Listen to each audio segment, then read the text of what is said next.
What I do is inconsequential. Why I do what I do is I get to shorten people's journeys every day. What I love about our hospitality industry is that it's our mission to make people feel cared for while on their journeys.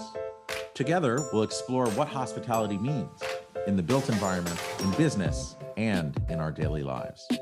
I'm Dan Ryan, and this is Defining Hospitality.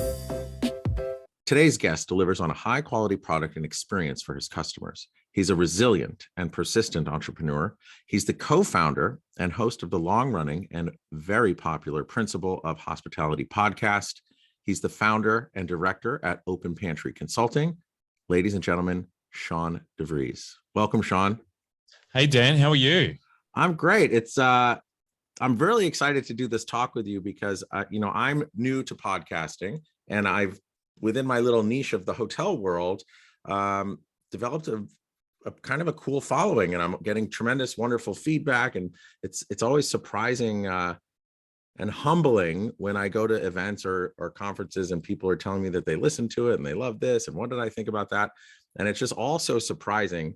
I know you've been doing this since 2017, but tell me about your journey. How did you get into podcasting? Yeah. Thanks for asking. Thanks for making me be a guest on the show. It's fantastic to be on. It's always fantastic to talk to anyone in North America because they are the epitome of what hospitality is. So it's always a fantastic thing. Oh, wait. But then before you answer the question, I'm really curious about that. So tell me more about that. Why would you say that about us North Americans? Well, I think North America for a long time has always been, especially, obviously you can hear from my accent, I'm from Australia, has always been like this figurehead of what hospitality is, the best level of service, the best dining restaurants, the best hotel experiences. It's always been the top of the top. So when we've always looked at trends in Australia, especially in the restaurant industry, we've known that places like California, New York, Chicago, different places around the country are the places that are probably 12 months, 18 months ahead of what we're doing in Australia. So we can look to what's happening in the US and then say, okay, well, in 12 months, that's going to be a trend here. Now it's hyper growth because of things like social media. Mm-hmm. But most definitely, it's always been the place where the best hospitality service is, I think, in the world. So actually, that's super interesting because I think we all derive inspiration from so many other places. We all stand on the shoulders of those before us. Sure. What's a recent example that you saw or that you're seeing even now that's 12 to 18 months ahead of you guys in Australia that you're excited to get the word out for your clients? Oh, that's a great question. I would say it's going to be a pretty boring one, right? But I think things like technology and that kind of stuff, which have come through in the US probably slightly earlier than what's happened here in Australia. Now it's starting to be pretty level. But if you look at what's happening in quick service restaurants or QSR restaurants, the fried chicken sort of explosion that happened 4 to 5 years ago is now come to Australia and is a really defining market. If you look at burgers, gourmet burgers that happened in America first and allowed us to really think about what we're doing here in Australia as well, hasn't really happened so much in hotel experiences. I think probably high-end bespoke hotel experiences happened first in the US and especially through Europe as well. And then now that's starting to trend here in Australia. It's an interesting market here in Australia, Dan, because if you think about the size and population of Australia, it's less than 30 million, right? It's around that mark. Yeah. So the whole population and market in Australia is equal to California. So, it's a pretty small market. So you can sort of take things from America and pitch them here in Australia quite easily. Yeah, I also, when you say QSR, that quick service restaurant, mm-hmm. We call that fast casual here, I think. Is that the same? Probably slightly different elevation. So you've got fast food, and then you've got quick service, which is slightly different. So you might go up to a counter and order. You might have some elements of table service, but probably not really. And then you go to a premium fast casual. So fast casual is more table service and higher end product value. You're probably more likely to pay over $15 to $20 a main item, that kind of thing. Right. And I guess, and for our listeners, I think what's so interesting is like most of the world that I'm speaking to are people who are owning, operating, designing, and building hotels and resorts, not so Yes. much on the restaurant side. So I'm really intrigued to learn more about your Open Pantry Consulting and then how that all led into the podcast. And when I doing the little bit of research I did on Open Pantry Consulting, it just seems to me like you're coming in at a time of change within a restaurant. So you're coming in, you're seeing how it's operating, you're evaluating what the menu is, what the design of the overall place is, how the staff is trained, how the team, like how the team cares for others, and then really kind of like mixing it up and creating a new strategy and a new path forward. Yeah, that's a great way to conceptualize exactly what I do. So I've been in the industry for 25 years and been lucky to own businesses quite early in my career, like at around the age of 21, 22. I've worked across bakery, across QSR venues, dessert, salads, all these different segments, coffee.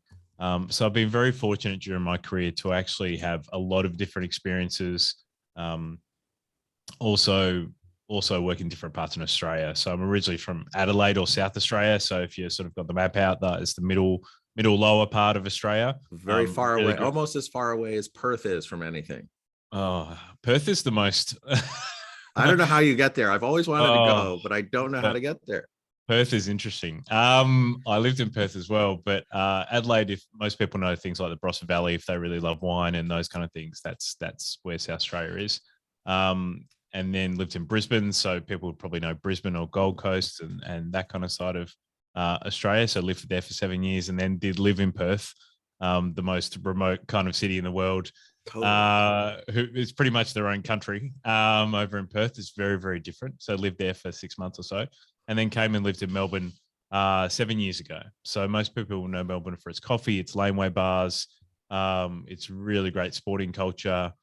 It's a really great place to be. And I decided sort of 7 years ago that I wanted to live and work here because it is the real center of food in Australia. It's very much a rivalry between Melbourne and Sydney, but I find Melbourne just that bit more accessible. And I've, really, really enjoyed it since I've lived here.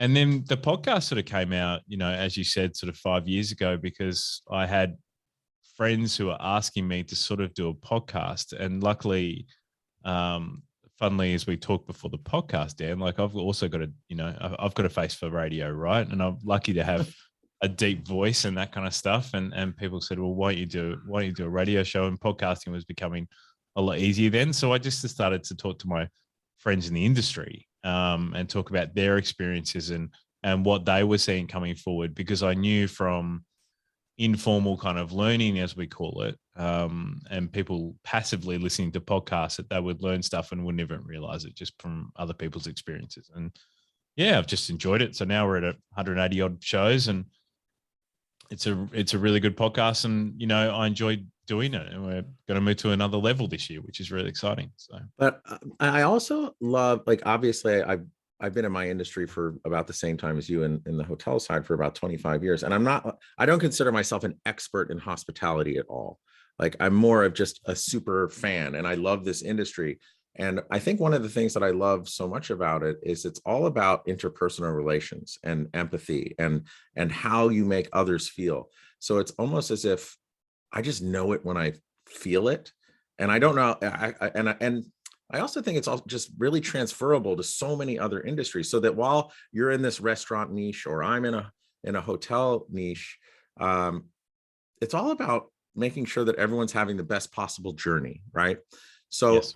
And I'm curious because on the restaurant side of things, it's really, I mean, it's a taste journey, it's a service journey, it's all of these things. And so with your expert hotel hat on, how do you define hospitality as a restaurateur?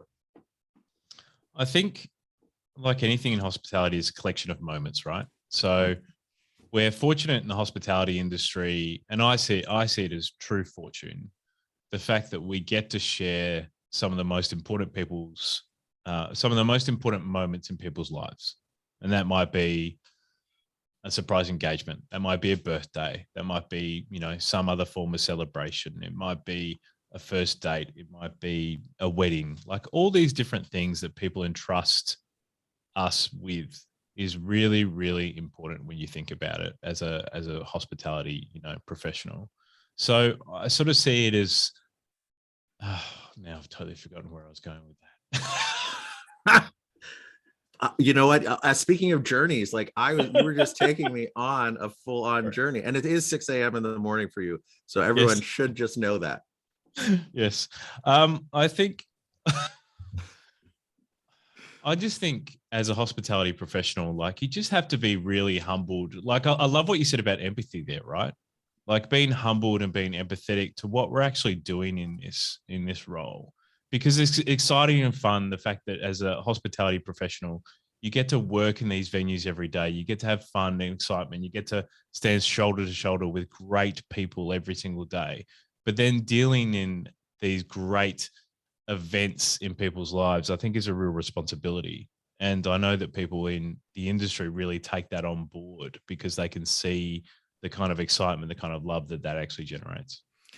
And I love how you make it. I guess we all choose these vocations that or not all of us. I think we all should choose vocations that we're all passionate about. But I feel like what I'm getting from you and from our previous conversation, these really small moments, which could just seem like these inconsequential and transactional events, they carry so much more weight, right? And you said there's a responsibility that you're almost like time stamped in our short lives in a memory, right? And however that's also what I love about the built environment as well.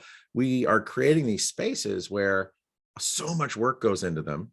Oftentimes it goes on unnoticed by people, but when they have a very important rite of passage, or whether it's a business meeting, a family vacation, you're kind of stamped into their memory. And it's like this, I don't know, just a very kind of rich and important and impactful moment that we all, or at least I, really take a lot of importance or give a lot of importance to.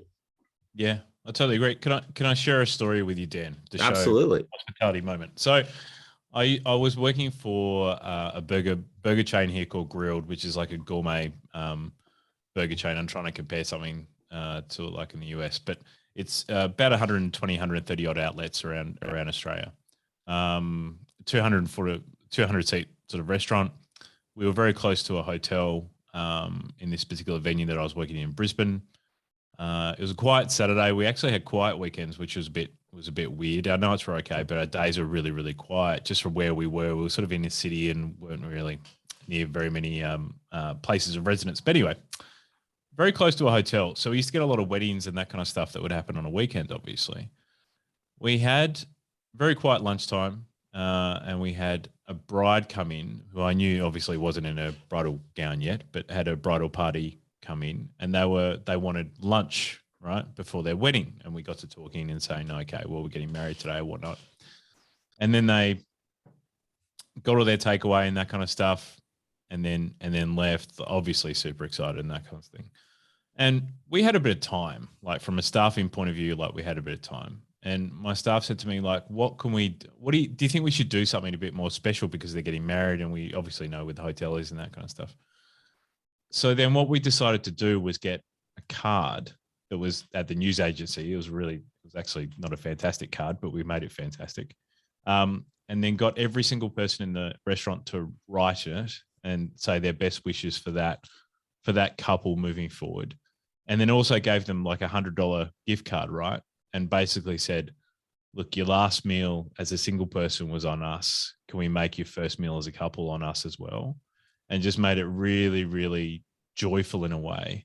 And then also got a bunch of flowers and then delivered that to the hotel and said, well, this bride has come down.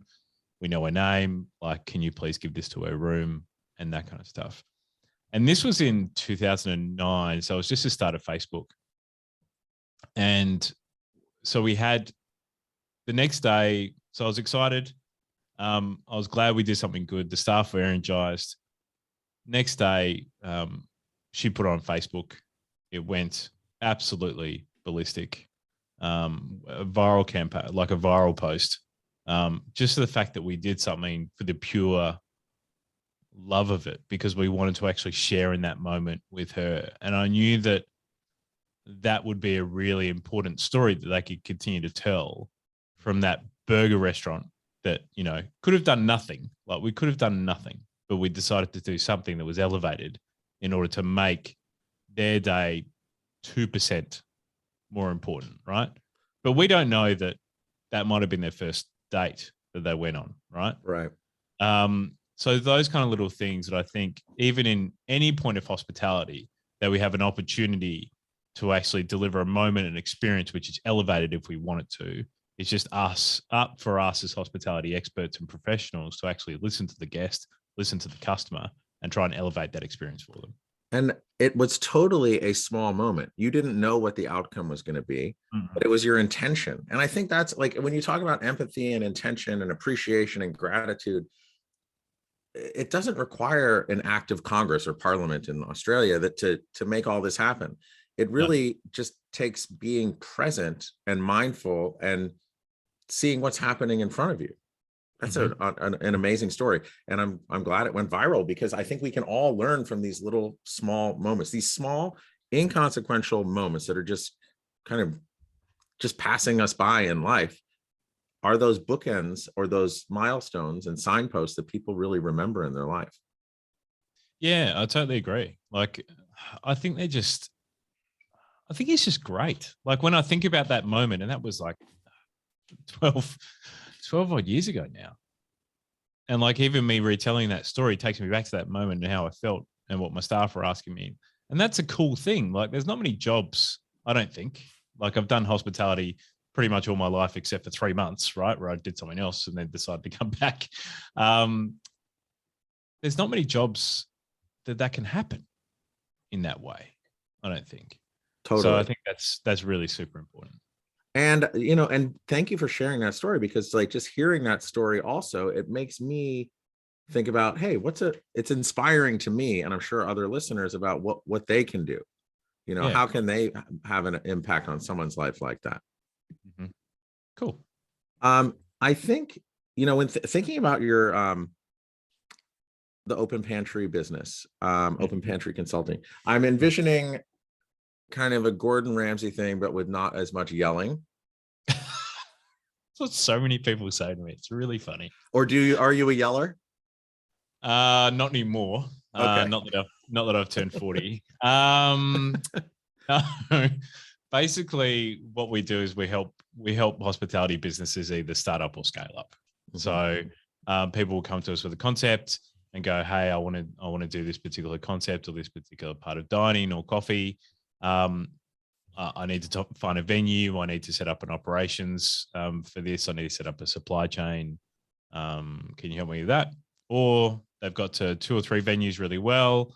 They've got some nuts and bolts about what's happening. Usually it's by osmosis, but they've set up a really good brand, a decent supply chain. They need to get it better, and we help them try and scale it if they want to go to 8 or 10 or wherever they want to take their brand. So yeah.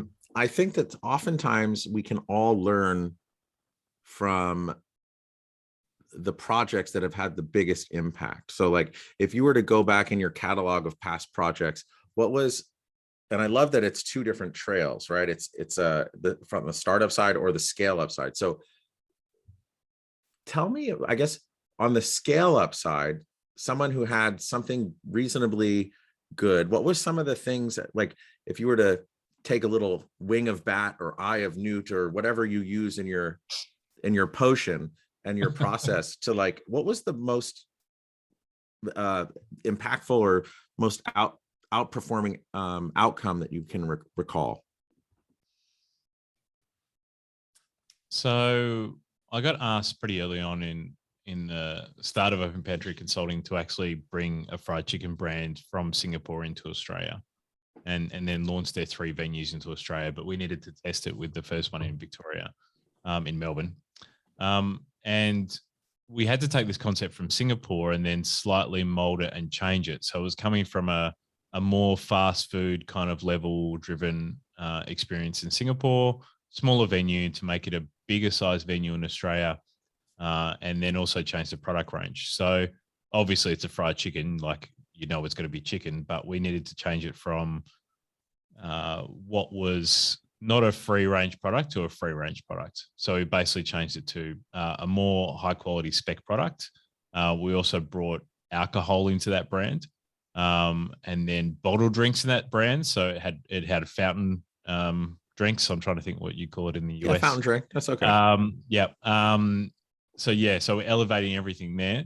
But also not losing its soul. So losing its essence of what actually made it a successful brand in Southeast Asia, around 15 restaurants at the time when we opened it here in Australia, and make sure the branding was actually right for the Australian market. So there's differences and nuances in every single region. And even though Singapore and Australia are really, really close, like there's a lot of differences between what each market can actually deliver on and talk about. So that was probably the most exciting thing, bringing that to Australia, and then being on that project for over 12 months, launching their 3 stores, hiring 100 odd staff, and really being on that journey with them from the start of what they were doing and seeing empty shell restaurants, getting them fitted out, making sure they were running correctly, operating correctly, and literally bringing every single team member along the journey. Was a big experience for me, but super exciting. Like, we actually had to fly, once we recruited the core team, like the management team and the supervisors and those kind of things in Australia, then we trained them in Singapore, because obviously we didn't have a restaurant to train them in, to skill them up in Australia. So actually coordinating people in Singapore, making sure that they enjoyed their experience over there as well. So coordinating 2 markets. So I think making sure that brand was successful in Australia for the time that it was here, and making sure it fit the market, was probably the most important thing along the journey that I've had so far. And what was the name of that restaurant? That was Four Fingers Crispy Chicken. So they're still active in Singapore and in Thailand, Vietnam, doing really well. They had a buyout here in Australia, but yeah, no, it was just a really important journey in my career for that sort of 12 to 15 months that I was on it with them. Yeah. I think looking at Australia as, just being on the doorstep of Asia, right? It's all right there. And I think about, Singapore is such a kind of an incubator and a crucible for all these different cultures and ideas and cuisines. And then I'm envisioning it coming down to Australia. You kind of put your own spin on it, make it Australian, but also, still aligned with Singapore. Has there ever been a project like that where it's come from Asia down into Australia, and then it turns into something a little bit newer, and then slingshots back up into Asia to even more success? Oh, that's a great question. There's not many. It's interesting with Southeast Asian brands that come to Australia. Like, they either make it really quick, and will expand out to sort of 20, 30, 40 sites, or they'll really be thrown back. Like, sometimes there can just be not a cultural difference, just a difference in conversation and how you talk about a product. Mm-hmm. And sometimes that doesn't translate to Australia, or they don't. The other thing is interesting and probably a bit different in Australia. I've seen a lot of brands do this, and when they come from overseas, they'll initially go to inner city markets. So they'll do that push in the inner city first, thinking that's going to get them credibility first. Where often, depending on the type of brand, it's actually better to go out of suburban and then come into the city to make sure that it is a bit more relevant. Like, you can test and learn a bit more without being thrown to the wolves so quickly in inner city markets here in Australia, or in CBD or CBD or downtown markets here in Australia. So there's not been. You try and get Kath and Kim to like it first. That's a very good analogy, Dan. But thank you for the yes, that's very important. Yes, Kath and Kim. That's exactly what I say to my clients. And I just find it's an easier way to do it, right? Like, it's usually cheaper lease, like rent and all that kind of stuff. It's usually easier to get staff in the outer suburban markets. Not all the time, but it is. You can usually do a bigger footprint. You can usually do drive-through, like all these things that make it slightly easier and less risky testing it in outer suburban markets first. So yeah, it's a really good idea. And then if Kath and Kim do like it, you're Yes. not guaranteed success in the CBD. No, absolutely. Especially not now. Like, Oh, right. CBD and downtown markets, right, are obviously going through a change around the world right now. Yeah. So I think, but especially in Australia, you guys were really locked down in a major way. So, yes. Wow, I forgot about that. And Especially now everything, especially Melbourne, yeah. Yeah. So we had what's reported as one of the longest lockdowns in the world. It was over 300 days over that 2 years. There was most periods of that we weren't allowed to go more than 5 kilometers or 10 miles from our house. For reasons to leave home. Like, it was just decimated. And that's why the restaurant industry, as all hospitality people would know listening to this podcast around the world, Dan, like, the industry's been decimated. So it's in a market like Melbourne, like, coming back from that has been very, very tough. Totally. And I feel like from the financial crisis, that whole 10-year bull market, if you will, in hospitality and real estate and credit cycles and everything, to COVID, hospitality from the financial crisis, and then you go back before that, it's probably like September 11th in the US anyway. And maybe before that, I don't know, maybe some other it was another financial crisis before that in the previous cycle. But hospitality is always the one that gets stung the first, because that's where people start pulling back their expenditures. What we're seeing in the US market, though, is that I think many people have had their last straw, and it's so hard to get people to want to come back into hospitality.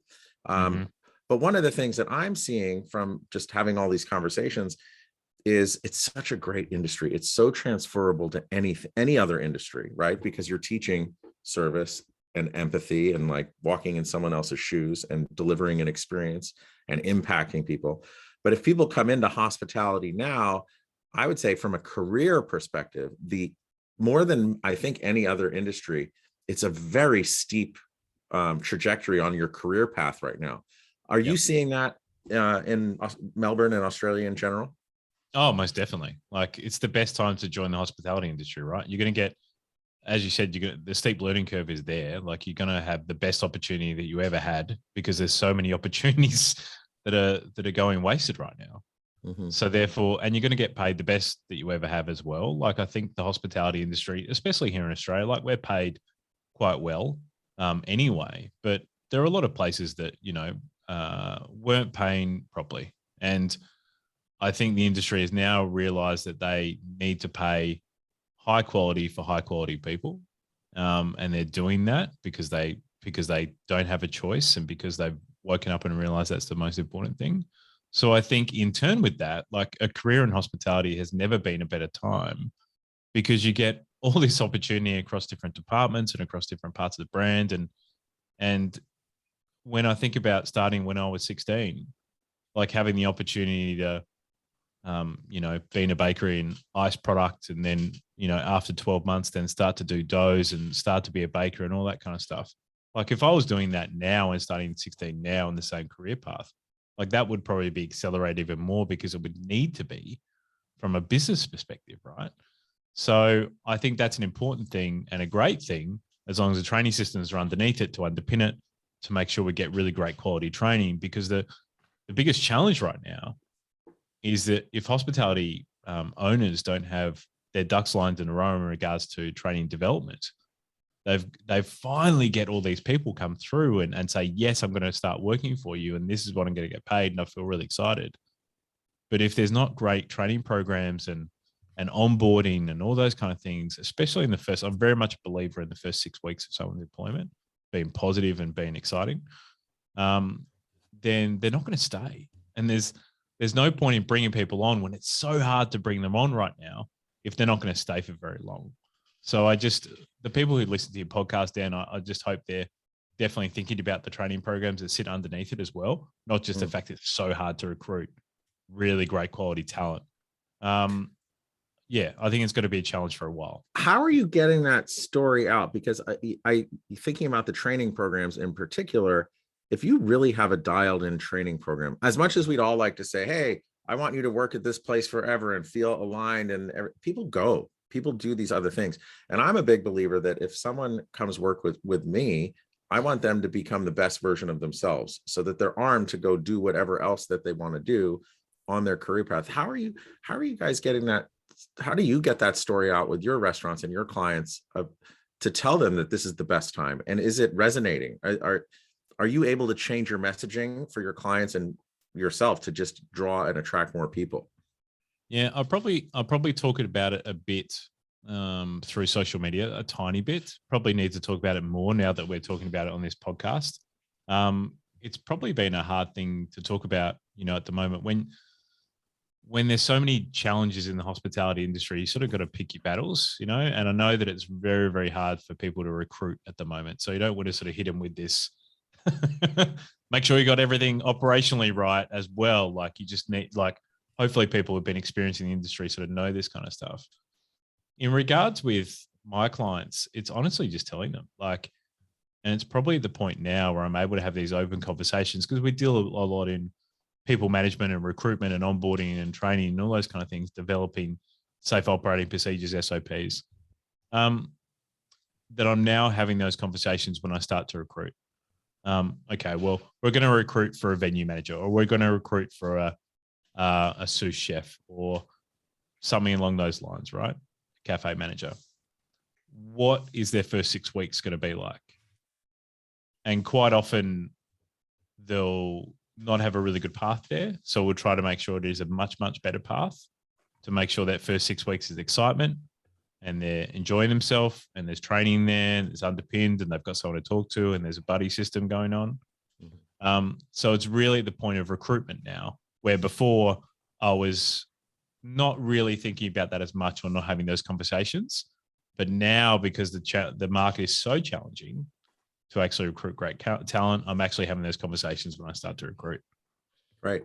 And then speaking in the world of restaurants, which I don't know very much about, but I'm hearing you say like menu development, training, supply chain, design and lighting and execution, like of the built environment, all the standard operating procedures. Of those big buckets, which do you think is what's your superpower amongst them? It's a great question. Yeah, I'd probably say the recruitment path and then going into the training section. So I think I'm very much I've been really, really fortunate, Dan, in the fact that I've had a lot of different experiences with different brands before I started consulting. I became a business owner quite early, as I said at the start of the podcast. I think that taught me a whole heap. I've been able to visually merchandise for the early part of my career, which is, really made the rest of my career really, really a lot easier. I think visual merchandising in retail food just helps people in hospitality think about spaces a bit differently. So I know I've got very good spatial awareness, as in the energy in a space, how it should move, how it should flow, where customer flow is going to go, where staff flow is going to go. But I think and supply chain, obviously I've been involved in supply chain for a long time and making sure people get the best deals and the best range.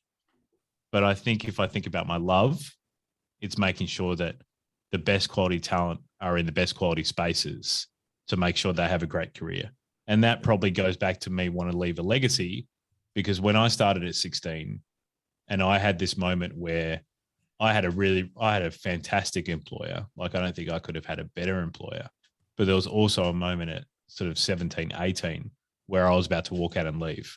And if it wasn't for a conversation I had with my boss, where he really cared, I probably would have left the industry. So I think about those kind of things a lot. And what do I want to leave on? What legacy do I want to leave on the industry? And it always comes back down to people and not just spaces that we actually work in. Because it's like if you're impacting these people and helping them be the best versions of themselves, right? Then they go on and do the same to someone else. They're well, you hope, but the odds are they're going to pay it forward. And if you really connect on that level of caring and empathy, I think it's a real recipe for success. When you go back, I'm picturing you covered in flour at 16, working in a bakery. Yes, who was that mentor? Who was that boss of yours? What was his name or her name? Greg, his name was Greg. Yeah. What's he up to now? He's doing a bit in hospitality. He's more into, there's a sports team here called the Adelaide Crows. In South Australia called the Adelaide Crows. So he's deeply involved with them. And does a lot of menu development and that kind of stuff for the players, which I think is pretty freaking cool. So he does a lot of that kind of stuff because he's always been a mad AFL or Australian rules fanatic here in Australia. So yeah, doing that. And then if you think about that moment when you were going to leave, right? And then he said something. What did he say? Well, like, walk us through the conversation. What helped him? How did he impact you? So I guess to give you a bit of understanding. So I had a friction with a baker who was a lot older than me, and he would be jealous of me to some extent because I was sort of moving up the rank, I suppose, a bit quick, more quick than he wanted me to be because he was annoyed. And so there'd be this friction every time that we'd work together, or most times that we'd work together. And I sort of just got sick of it. And I'm like, well, I don't want to deal in this workplace anymore if I'm going to be talked to by someone who's 20 years older than me in that way. Especially when you're working at 2 o'clock in the morning and 3 o'clock in the morning, like it's not a fun way to start the day. Anyway, so I'd said something to his wife, which was also a partner in the business, off the cuff. And she knew that I was annoyed. And then she was in the bakery that day. And then 5 minutes later, he rings me up and he says, "Hey, are you free for lunch?" And I said, "Sure." Like, I would have just gone to sleep. But that's cool. He's like, "Okay, well," and he took me out to this really, really great restaurant. And he just talked me through, like, he listened to me, right? He just listened to what the issues were. He validated what I was saying. He's like, "Yeah, I've seen that as well." And then he basically said to me, "Look, we think, and it was good that he said the word we, like we as in he and his wife, Christine, think that you're a 1 in 100 employee. We know how important you are to the brand. You're like, the brand is more important than you, but you're really important to us. We want to see you succeed. Give it another 6 months. I'll try and alleviate this issue that we've got with the other baker and talk about it with him as well." And that's what happened. It kind of got worse before it got better, but I trusted the process, and that baker left within the next 6 months. Right. And then there was a lot of clear air for me to do what I needed to do. He bought another bakery. I went and ran that bakery at the age of 19. Had 20 staff underneath me, had full control, and then went on to buy a business at 21. Wow. What I heard in there was this idea of just listening, and the idea that he's saying we, and he's really curious about your story. And again, if I think back to my most memorable life experiences in the workplace or while traveling, it's always when the people are listening and they hear me, and they might get that card and put in the gift card and, say, "Hey, this is your wedding day," or whatever, but you have to listen. And I think that's also, we were talking before we started recording about, you've been doing this for a while. I'm new at this medium, but I love it so much because I'm just learning and I'm just curious. And if I'm doing my job right, I'm using my 2 ears and 1 mouth proportionally and just really listening and learning from you, just me personally, but then everyone else that's listening is learning as well. And I'm getting that feedback, and I love it. And I think as we look at hospitality and just making others feel comfortable, it's really hearing them and like opening up that heart to just being empathetic with them and learning and making everyone feel supported. Yeah, I think that's probably why I've stumbled a bit on today's podcast, because I've had to talk a lot more than I normally do, Dan, when I've got a microphone in front of me.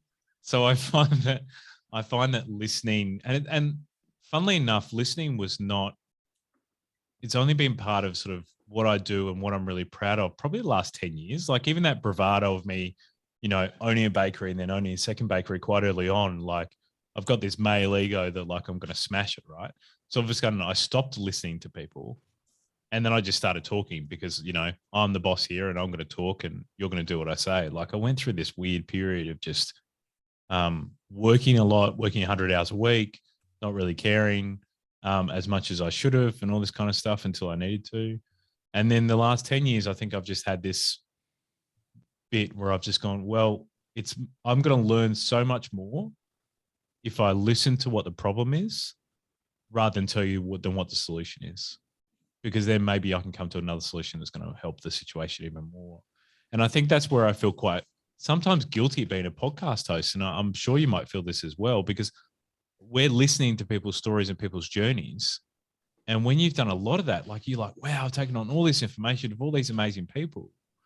And it's just fantastic to have those conversations. That's probably why you're addicted to it now, right? Like you're just having these amazing conversations all the time and learning and listening to people that you might not have done before. And I think that's just an important thing of doing this kind of things. Yeah. And it's also this podcast thing, like in the longer form conversation where, okay, you go into a restaurant and you're having a conversation, you're learning from someone, but I'm getting interrupted by like, would I like water, sparkling or still? What would you like to drink? What's your order? And you don't really get to sit in this place of exchange. Yes. And again, it's called defining hospitality, but like, I feel like this is also a part of hospitality, right? And it's just like a new thing for me. And I think for a lot of people that just kind of fuels so many ideas. And on the feeling guilty side, in a way, I'm hearing this, it's impacting others. I don't really feel that guilty, but my goal is I want to write a book. So I've already have all the chapter heads and all that. And, but I think it will just kind of fuel into this whole thing that it will leave an impact. Like, I forgot what you said, you wanted to leave a legacy. Yes.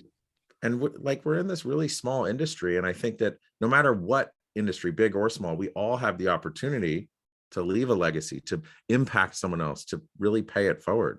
And I don't know, it's cool. And I can only imagine how weird it is for you, who's the interviewer, to be interviewed. Yes. Yes. Yeah, it's quite odd. That's why I have really, really short answers, Dan, because I'm so used to just being the host and that kind of stuff. But I think going back to what you just said there, I think we need to understand as hospitality experts, like how important employing the people that we do is, and how important those first couple of months are in people's brands. Because quite often with hospitality, we're taking people who are coming from challenging environments outside of work, who may be coming from, bad relationships or, those kind of things. They've got a lot of challenges. And the reason why they come into hospitality is because they want to be part of something. They want to work side by side with someone. They want a community. They want a second family. Like a lot of brands will talk about them having a family environment in regards to their staff, right? A whole lot of brands deliver on that, which is a fantastic thing. But the importance of training someone for the first time, like a young Shaun at 16, to making sure that was a positive impact rather than a negative impact is a big responsibility. So I think about that all the time, like how we're impacting the people having their first job. How did you choose baking at 16? I actually wanted to be a chef. So I wanted to be a chef, an apprentice chef. And I went to a major hotel when I was 15, and we basically did a lineup of, apprentice chefs that they were taking on at that time. And that, you'd go and there'd be, 100 people turn up and they'd sort of take 20 or 30 or whatever. And then I didn't get a call back, and they didn't want to take me on. I think I was just really, really nervous and that kind of stuff. And there was a bakery chain that was a retail bakery chain that was opening up around the corner from me. And I sort of thought, well, I want to be a chef, but it's going to be really, really hard unless I do an apprenticeship, and my parents don't want me to finish school and that kind of stuff. So maybe I could do this baking thing on the weekend and sort of learn elements of hospitality, because I really love cooking. I like to bake, and, I bake cakes and all that kind of stuff. And that's sort of how it just started. And then baking's really underrated. Like baking bread and pastry, like I can't do benoiserie very well. But baking bread is really underrated, and the fact that it's just so therapeutic, right? Like I think a lot of people realize this during the lockdowns of 2020, and they were, started sourdough baking and all this kind of stuff. Just having something that is pretty much a science experiment go over this period of time, and all these elements that you've got to do in order to make sure that it ends up the right way, I think is fantastic, Yeah. And it probably suited me at that time in this sort of black and white environment. The fact that I had to work to a recipe. If I didn't work to that recipe, then it wouldn't work out the way I wanted it to. So I need to think about what that recipe was first. And yeah, and I think that, baking is probably what sustained humanity from the very beginning of when we first became people, right? And Right. there's this total idea of warmth and smell and hearth, right? That to me embodies hospitality. And it's the reason why I was asking is, I don't know, in just reading magazine articles or watching TV, you see all these people that really had these corporate jobs they hated, but they were just grinding it out. But so many of them, their dream was to become a baker, right? And then Yeah. you hear the different stories of, okay, well, I'm going to follow that dream. And then they're like, oh my God, I didn't know it involved getting up at 2 a.m. so that I had to do all this. And then, so then Yes. they start, but they love it. They're passionate. And then they figure out, as far as going and building the team, it's like, okay, well, some people love getting up at 2 a.m. Like that, there's a whole, I worked for a construction company when I was out of college, and I got put on a seismic retrofit in San Francisco, and I was working the night shift, which was so weird to me. But I would go to the supermarket like at, 3 or 4, 5 3 to 5 in the morning, whenever work was over. And there was a whole other world of people that were there. And I'm sure many of them were bakers. Yep, 100%. Oh, when you find out that as a baker that all your friends are either security guards or nurses, you realize you're in this pocket of the industry that is really quite weird but exciting at the same time. Like, and the thing I like about bakeries and baking, and I didn't realize this at the start, is that people come to you every day, right? Very much like a cafe, right? Cafes and bakeries are very similar, hence why so many of them together. But the fact that you get to be part of someone's life nearly every day is such a responsibility, but such a cool thing. Like the amount of kids I've seen growing up during my time voting bakeries and people, you're part of people's lives in a weird kind of way. Like just for 2 minutes a day, like as you're slicing a loaf of bread or as you're serving them something from the cabinet. It's a really freaking cool thing, I think it is anyway. So that's why I sort of love that I fell into bakeries rather than it sort of, rather than any other way. I'm very, very glad I didn't become a chef at the start. Yeah. And when you were working at 2, would you be up all day and then go there and then sleep after? Like what was your like your sleeping schedule? Yeah. It depends on the shift that I was doing. So I'd either have like a 12 or 1 a.m., 2 a.m. shift, or you'd have like a late shift, which would be a 5 a.m. shift, right? So if I was doing a 5 a.m. shift, then I'd work till 1 o'clock, 1 p.m., then I'd come home and I'd usually stay up until 9 o'clock or so, and then I'd get up at 4:30 and then go to work. But if I was doing a sort of 12 to 8 or something like that, then I'd come home, I'd sleep straight away for about 2 to 3 hours. Then I'd get up, have lunch, go about the day, and then I'd go back to bed at probably about 8 o'clock. So yeah, you never get like 8 hours sleep, which was always the challenge. But and sometimes I would get like, especially when I was owning 2 bakeries, like half an hour. And I'm not even joking. But yeah, like it was pretty often for me to sort of get 5 hours between shifts, which was always the biggest challenge, especially when you're a young guy and you're trying to keep a relationship down and all these kind of other things you want to do and go to parties and go to clubs and all these other things. But Totally. You just get by, right? Yep. Yep. So as you're, Australia's opening up, you have new projects happening, you've got your podcast. Like what's exciting you the most about the future now? I'd say probably what's exciting me the most is hopefulness. I feel we've got a real big opportunity to recreate the industry in an even more positive way, and bring on really great quality talent into this industry for a long time. And I think the people that have stayed around the hospitality industry really want to stay. And I think they've got an opportunity to really build the foundation of a really strong industry in Australia. Australia is really fortunate in that we get paid appropriately and those kind of things that we have, just a really great trajectory here in Australia. But the American market especially is more career driven. You get a lot of people who stay in the industry for a long, long time, where Australia, you don't have that as much. And I think now we have an opportunity to really think about not only really great quality pay, which we do in Australia, but also great quality training systems and a really great employee experience coming through. So I'm excited for that. I think there's going to be a lot of really great, cool brands that are coming through, especially in that outer suburban kind of market, which now you've got a work from home market and a CBD market. People not working from the CBD or the downtown every 5 days a week. Let's just call it the Kath and Kim market. Okay.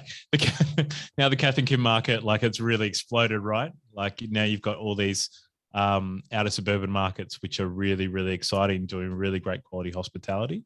Totally.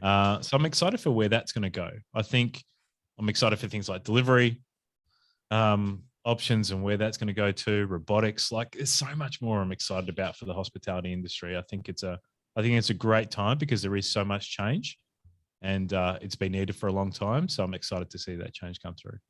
Yeah, on the delivery side, it's something that I miss so much because we lived, I raised my kids in New York City, in Manhattan, and then with the pandemic, we moved up to Connecticut, so about an hour away. We're not too far, but I took for granted so much what could just show up at my door in like 30 minutes. Great food. Oh my God, I miss it so much. There's so many great things about the lifestyle change and everything else as well, but I think on the food front, God, it's just such an incredible, it was a different experience every single night. It was great. Yeah. I think that's what makes me stay in Melbourne for the moment. I'm really worried about living in Melbourne because the coffee scene is just incredible here. We're so blessed with an amazing coffee scene. And to leave that, I'd be really, really concerned. So let's see what I do. On the coffee scene, a flat white, is that from New Zealand or is that Australian? No, that's Australian. It's Australian. It's Australian, okay. Mate. Yes. Okay. So whenever I'm with an Australian or a New Zealander, they always order a flat white. Sometimes my wife will order a flat white. I just like black coffee. What the hell is a flat white? Oh, it's basically a latte with not as much foam on top. So it's basically flatter. So you still have your creme at the top, but it won't be nearly as prominent. So it's just flatter. So that's taken off. Yes, with a palate. Yeah. Well, that's the coffee scene here is not so great either. So.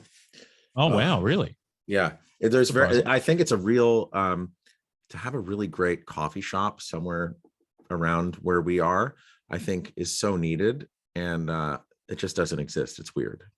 Yeah, right. Melbourne's coffee scene is very much like Portland. Mm-hmm. So like kind of, it's kind of hipster cool, like a lot of third wave Stumptown. Yes, right. Like very, very cool coffee bars. A lot of filter, a lot of pour overs. Like it's just, we're just blessed to have really great quality coffee. Like so, yeah. Yeah, my old apartment was across from this place Grumpy's, which had the best coffee, and then my office was right next to Stumptown, and I would just go there all the time. And again, you talk about the knowing people at a bakery or a cafe every day. Like, I just remember having just really awesome life conversations with my coffee guys that I would see every single day. And I miss that point of connection. Yeah, absolutely. And I think that's the good thing. That's probably why you're seeing some Australian cafe scene kind of coming through into America as well. Like I think most Americans really love the sort of Australian sort of vernacular and how we go about things. And we're a bit laid back. And I think that works in cafes. So that's why you're seeing sort of Proud Mary being in Portland and now going to Texas. And you're obviously seeing Bluestone Lane, which is headed up by Nick Stone, which is exploding in the US and the cafe scene as well. So I think that's the exciting thing about what we can, give to Americans as well as this amazing cafe scene that we've got in Australia and bring that to the US. I'll bring it. We could use it here in Southern Connecticut. So we'll have to take that conversation offline. 100%. I think it would be great. Okay, so last question. I'm talking to you now. You said you're 40? 41. Oh, yes. 41. Okay.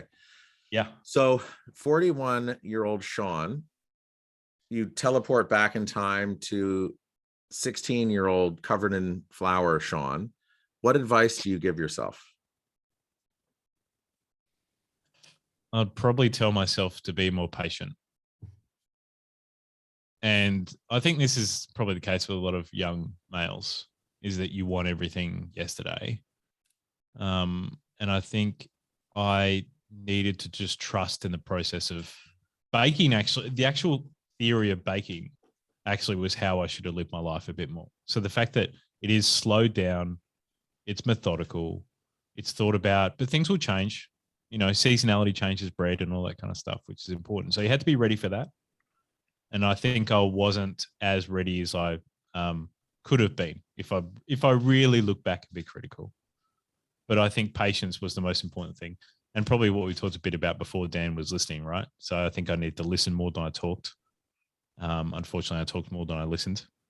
And just be aware of those around me more, because sometimes you always have the best experiences by listening to those around you and hearing what they've got to say and what they're doing as well. Like, you learn so much. So I think that's probably what I'd tell myself. But I'd tell myself that you're in for a long and great ride. So just hold on. And just be curious and quiet. Yes. Be more quiet. Yes. I'm talking. Shut up. Shut up. Awesome. Now, Shaun, how can people get in touch with you? Yeah, sure.